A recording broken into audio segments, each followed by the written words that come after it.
আসসালামু আলাইকুম। News before চ্যানেলের পক্ষ থেকে সবাইকে সুস্বাগতম।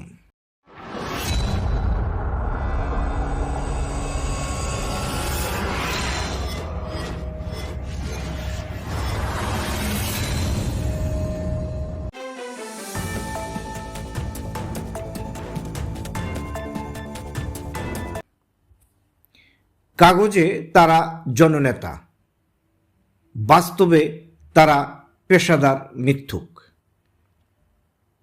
আর সেই মিথ্যাকে আইনের সিল মেরে বৈধ করার নামই হলফনামা। হ্যাঁ, বলছিলাম রাজনৈতিক হলফনামা। প্রতিটা নির্বাচন এলেই এই দেশ এক অদ্ভুত নাটক দেখা যায়।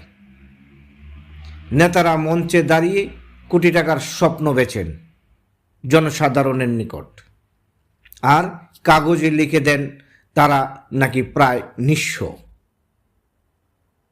তাদের টাকা নেই, তাদের ব্যাংকে টাকা নেই, তাদের জমি নেই, তাদের গাড়ি নেই। কি আশ্চর্য এক অদ্ভুত! এই গরিব মানুষগুলো জীবনযাপন রাজাদের মতো। এবার প্রশ্ন করুন, যে মানুষটা নিজের সংসার চালাতে পারে না বলে দাবি করে, সে কোটি টাকা খরচ করে নির্বাচন করে কিভাবে? ব্যানার, পোস্টার, শোডাউন, কর্মী বাহিনী, এই টাকার উৎস কোথায়? হলফনামায় কেন তার কোনো হদিস নেই? কারণ হলফনামা সত্য বলার কাগজ না, এই মিথ্যা বলার একটা লাইসেন্স শুধুমাত্র। এটা এমন এক কাগজ যেখানে সাধারণ মানুষ সত্য বললে শাস্তি পায়, আর ক্ষমতাবানরা বললে সেটা মিথ্যা বলেও বুক ফুলিয়ে ঘুরে বেড়ায়। কি আশ্চর্য! সবচেয়ে লজ্জার বিষয় কি জানেন? এই মিথ্যা সবাই কিন্তু জানে। নির্বাচন কমিশন জানে, প্রশাসন জানে, এবং সাধারণ জনগণও জানে। তবু কেউ কিছু করার নেই, কারণ এই মিথ্যার উপর দাঁড়িয়ে আছে পুরো ক্ষমতার কাঠামো।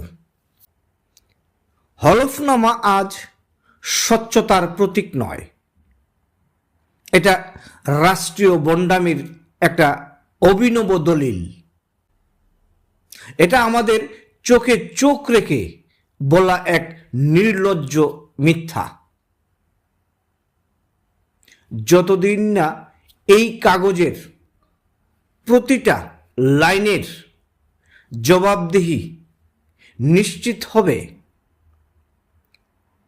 যতদিন না মিথ্যা হলফনামার শাস্তির ব্যবস্থা করা হবে, ততদিন ভোট নয়, আমরা কেবল প্রতারণাকেই বৈধ দিয়ে যাব। ভাবুন, প্রশ্ন করুন, কথা বলুন, কারণ নীরবতাই এই মিথ্যার সবচেয়ে বড় শক্তি। আজ এই পর্যন্তই। চ্যানেলটি ভালো লাগলে লাইক, কমেন্ট, শেয়ার করে পাশে থাকবেন। ধন্যবাদ সবাইকে।